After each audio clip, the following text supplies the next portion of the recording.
ए प्रिया, प्रिया, ये का कहता हो? और तू चुपचाप बैठल बाड़ू, बोलत काहे नहीं को? रंजित सही कहत बाड़न विक्रम, हम इनकरा से शादी करे जात बानी। ओही के न्योता देवाइल बनी। काल हमने के मंगनी ह। अरे वाह, अरे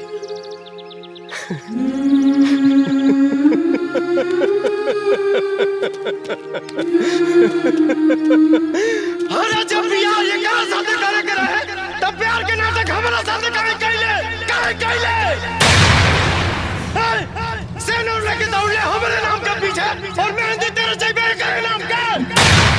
अरे धोखेबाज, ऐसा ड्रामा काहे कैले हमारे साथ?